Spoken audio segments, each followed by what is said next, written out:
من تو را بیش از خودم، بیش از حیاتم دوست می دارم.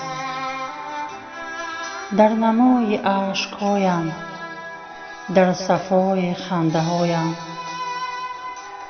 در غروب درد و اندوهم، در طلوع زرحلین آرزوی پرشکوهم، در تمنای نشاطم دوست می دارم.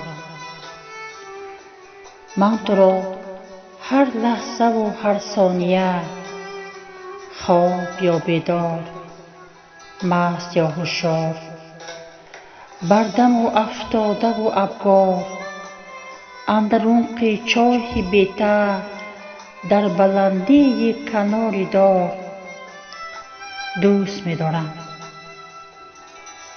من تو را چون بوستان سبز در کنار سرزمین عمر، من تو را در لحظه های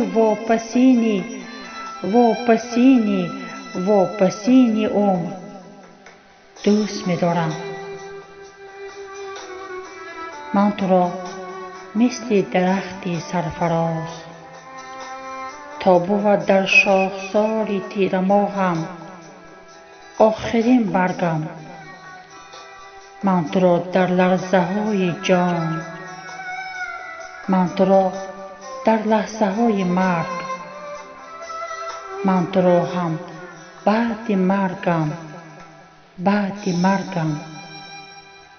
مرگم دوست می دارم.